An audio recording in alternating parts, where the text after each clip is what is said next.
Olá, sou o professor Marlon de Brito e vamos falar sobre seleção de funcionários em cartórios extrajudiciais. Escreventes, principalmente, auxiliares também, auxiliares de serviços gerais, tecnologia, setores administrativos e por aí vai.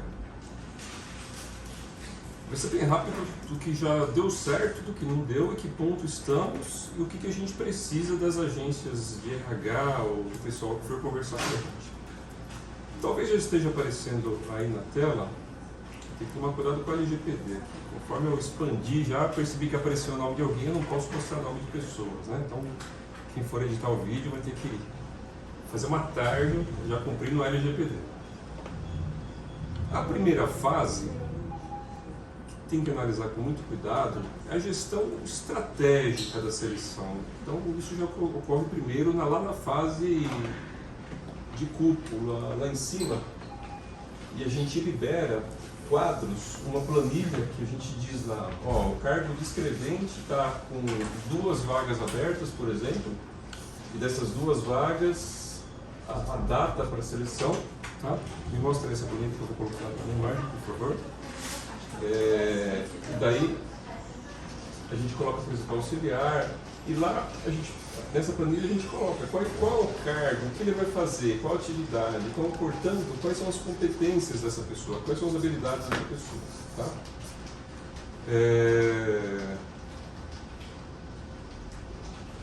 Isso tem modelo, tem planilha, depois a gente compartilha com o link. Feito isso, a gente vai seguir um funil de seleção, tá? Ao longo do tempo. Então, vamos desenhar aqui um funil. Do mesmo modo que as empresas fazem funil de vendas, a seleção tem um funil. Primeiro a gente tentou selecionar com empresas de RH e não estava legal com 2 experiências que a gente teve. A pessoa que veio indicada pela agência não bateu, não sei porquê.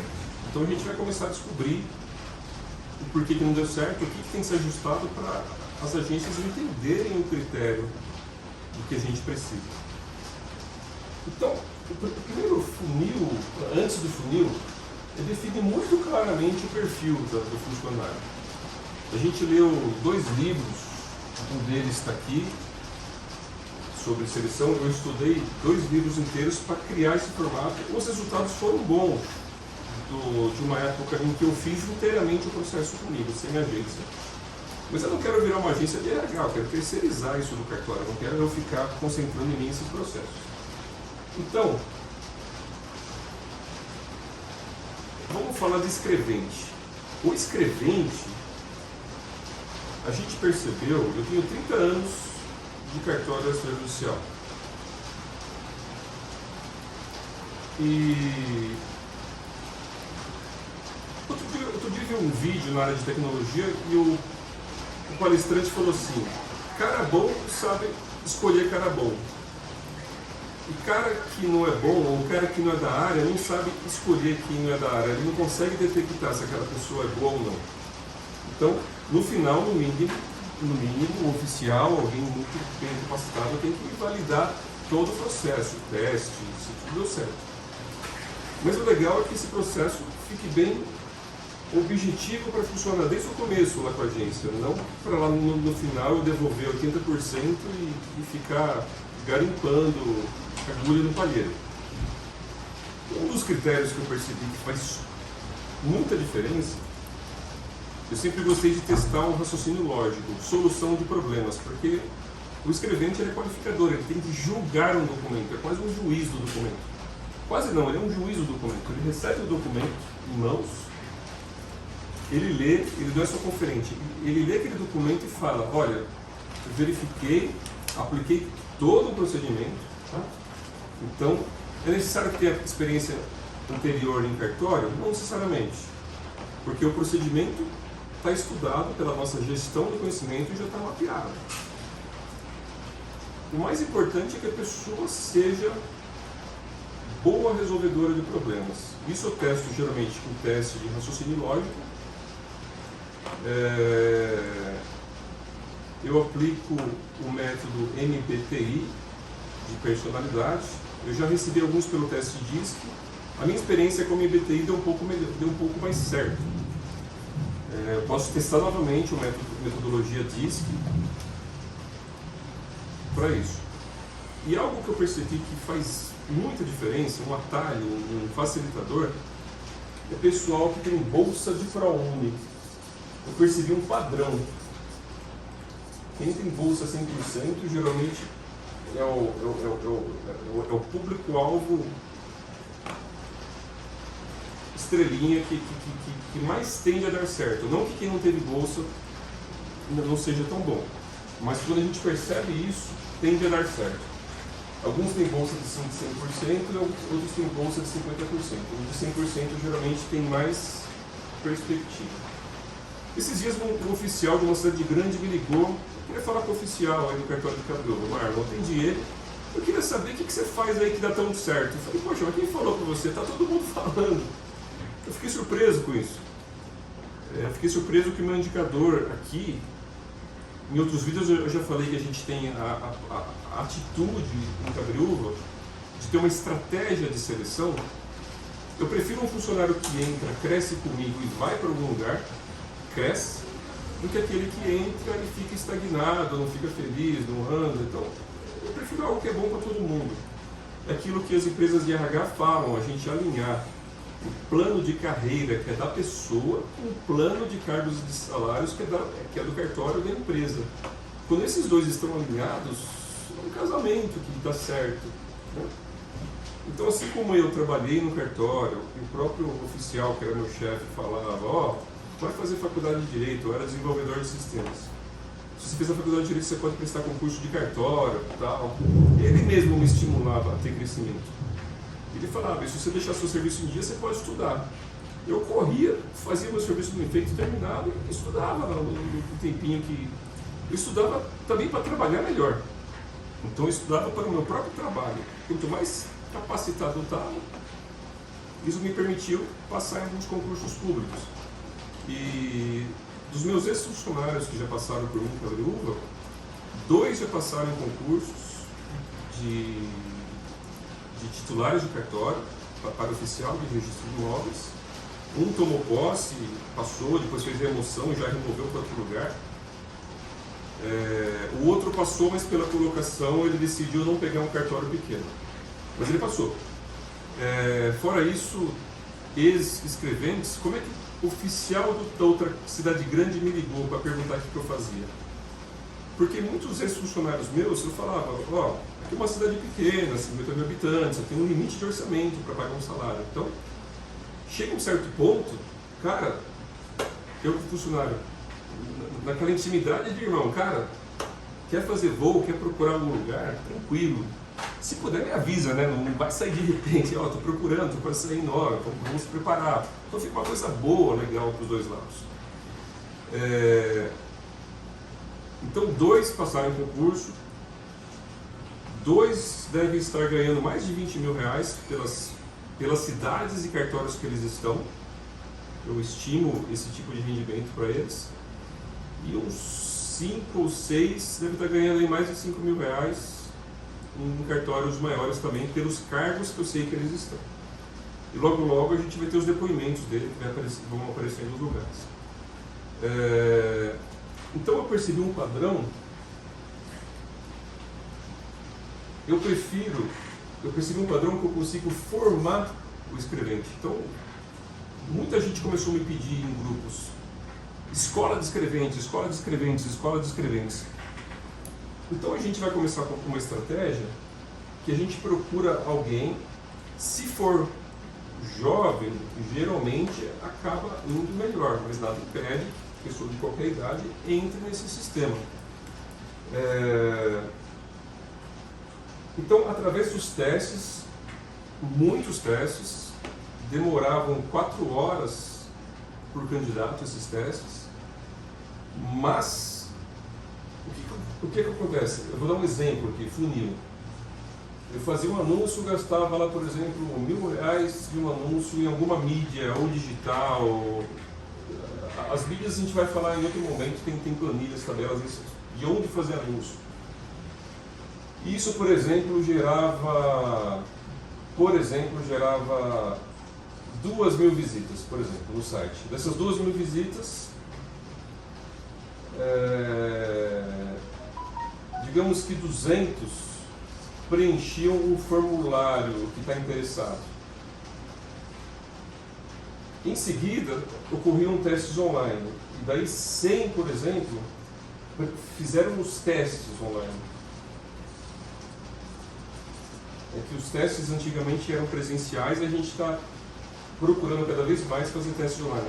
Bom, mas teste online, se o cara colar, tudo mais. Olha, se ele colar, ele está enganando ele mesmo, porque a gente lá no final vai validar a capacidade dele. Então, ele está perdendo um tempo, porque a gente vai detectar isso lá na frente.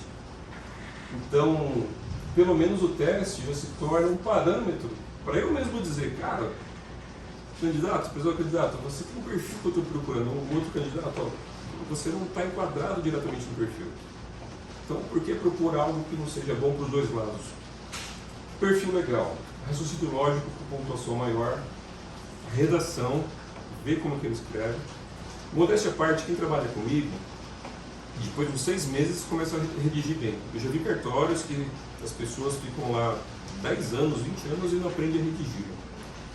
A minha estratégia, que eu aprendi a redigir bem para concursos, depois que eu aprendi, eu sei ensinar.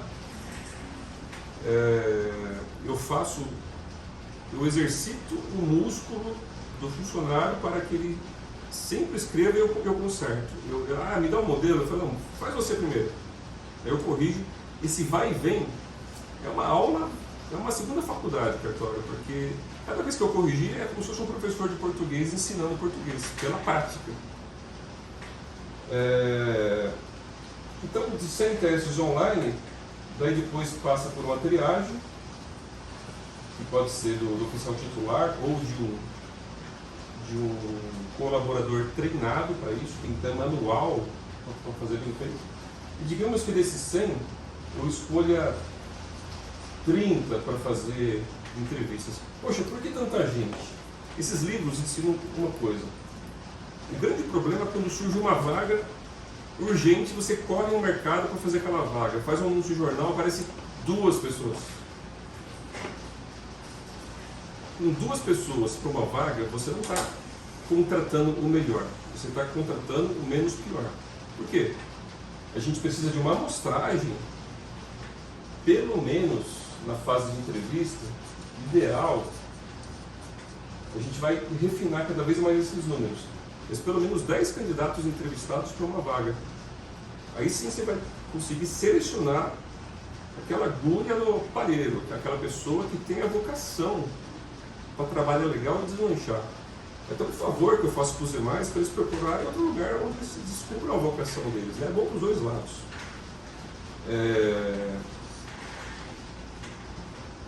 Então, se a gente não está tendo pessoas suficientes na entrevista, a gente tem que mexer lá em cima. Poxa, eu investi R$1.000 e não deu certo. Teve meses que eu investi R$4.000 em anúncios. O pessoal da cidade até falou, poxa, esse cartório deve estar com problema, ninguém paga lá. Não, é a estratégia do cartório. Que as pessoas entrem, renovem e assim voam. É um cartório incubador de talentos. A gente vai começar, inclusive, em breve, antes da fase 1, que é o anúncio, a gente quer começar a fazer campanha de preparação do mercado de trabalho de candidatos. Dá para fazer até um programa aí que o pessoalzinho de 14 anos, por exemplo, diga, ó, você quer seguir essa carreira? Fica ligado com o raciocínio lógico, vai fazer uma coisa que desenvolve o raciocínio, vai jogar xadrez. Existem várias maneiras, tem livros de raciocínio lógico que desenvolvem. Eu era alguém que leu muito esses livros e eu fiz isso. Eu, com 2 anos de idade, achava que eu era débil mental, eu não falava, todo mundo fala com 1 ano e com 2 anos não falava.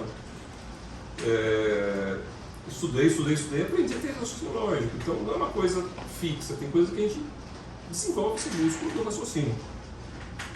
Então, depois da primeira fase, esse próprio funil já demonstrou quais são as fases, tá?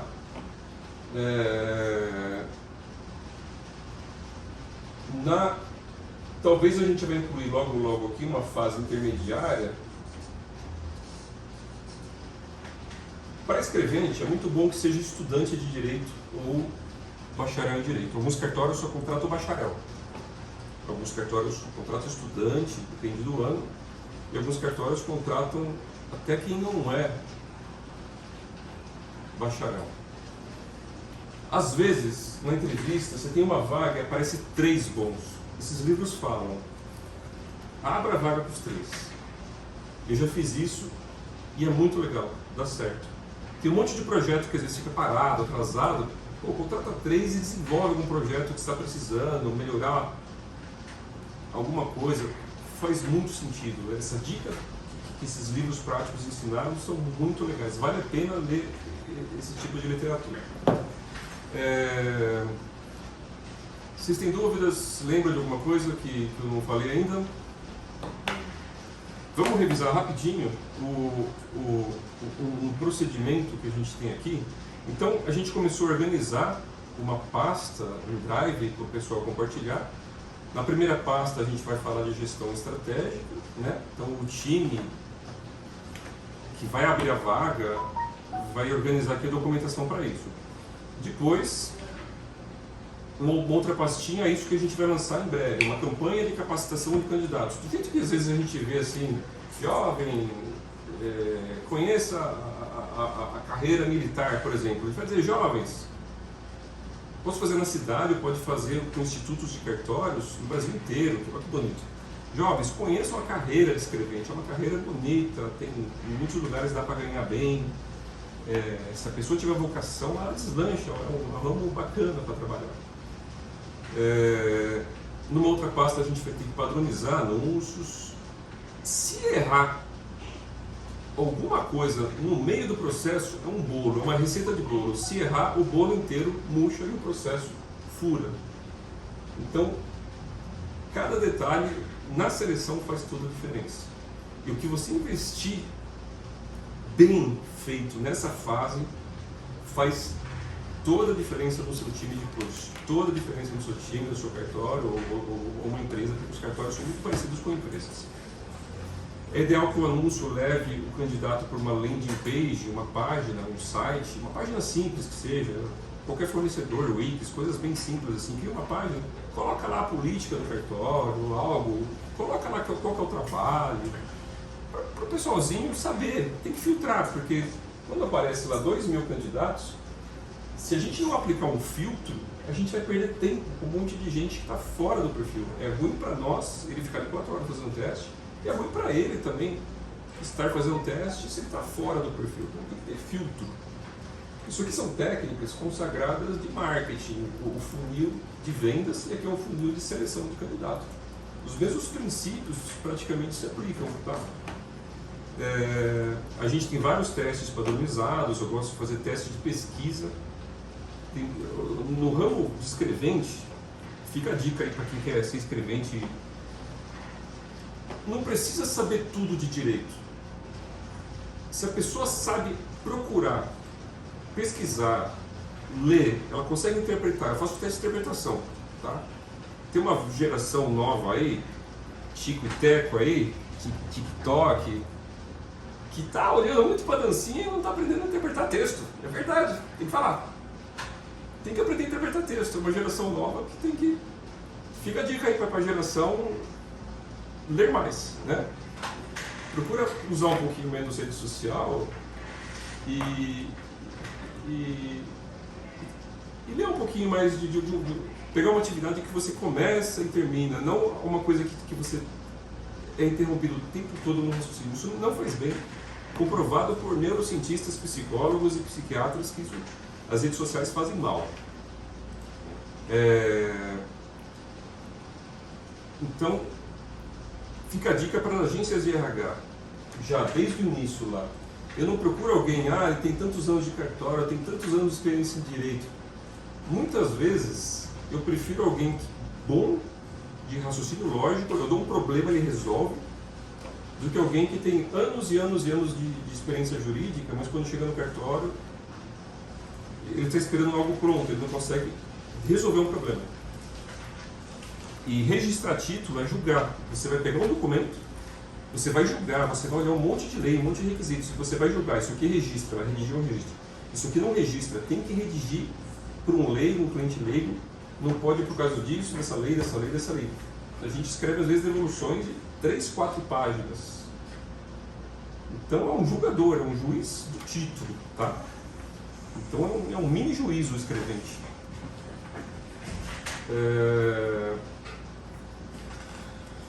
Eu gosto de testar pesquisa. Tem gente que é bom na técnica, é bom de redação, é bom em um monte de coisa.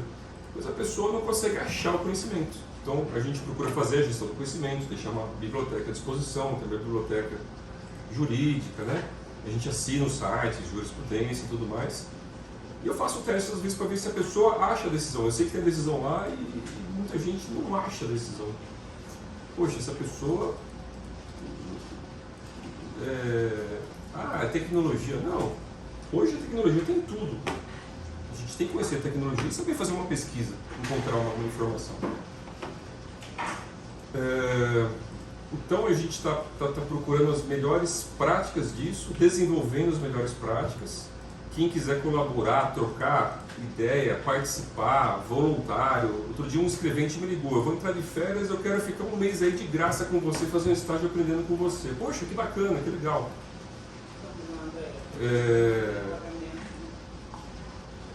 Então,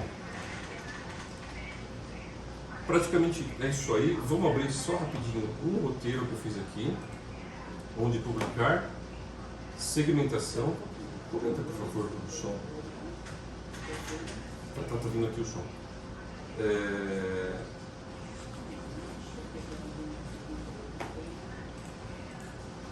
Tomar cuidado com a LGPD, onde eu gravo esses dados, que tipo de pergunta a gente faz, tá? Tirar referências com a empresa anterior é muito importante, tirar referências com a empresa anterior. Ah, mas não ofende a LGPD? Calma, eu não vou perguntar lá, esse cara, qual que era a religião dele, essa candidata, o que ela fazia.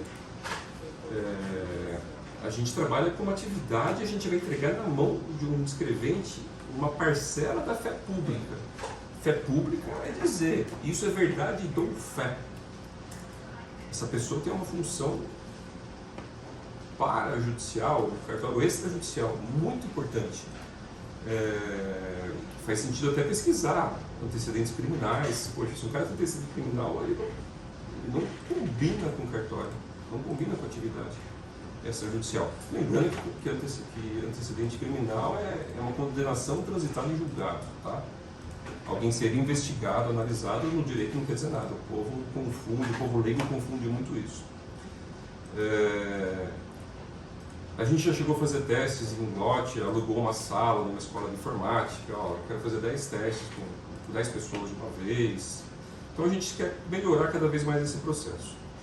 E como no IGDE, Instituto de Gestão, Direito e Ética, que está focado no direito extrajudicial, a gente quer cada vez mais desenvolver essa escola de escreventes e criar essa comunidade que vai preparando, muitas vezes, desde antes de abrir a vaga, um pessoalzinho que já começa a se preparar. Do jeito que tem gente que se prepara para concurso, o pessoalzinho se preparando para quando abrir uma vaga em cartório. E como está tendo teletrabalho hoje, eu estou contratando pessoas, eu já tive vários funcionários que eu contratei que trabalham a 300 km de distância. Eu posso estar aqui em São Paulo, em Cabreúva, e contratar alguém que está lá no Acre. Não tem problema nenhum. Testei a capacidade dele, aí num outro material, num outro manual que eu fiz, como trabalhar com escrevente em teletrabalho, como dividir as funções. Ele mastiga o jurídico lá, que é o mais complicado às vezes, e alguém aqui finaliza, confere tudo, reconfere o que ele fez e assina a matrícula fisicamente, né? E algumas coisas eu peço que eles digitalmente façam com o cartão de assinatura digital dele. Tudo isso na legislação. Cartório, essa história de que é burocrático, está na hora de a gente exterminar esse mito, né? E ter os cartórios como exemplo. Depois é importante a gente classificar, examinar e começar a guardar, forma uma base de reserva para quando surgem as vagas, né? É isso aí. Gostou? Curte aí e compartilha com o que você achar importante essa ideia. Obrigado.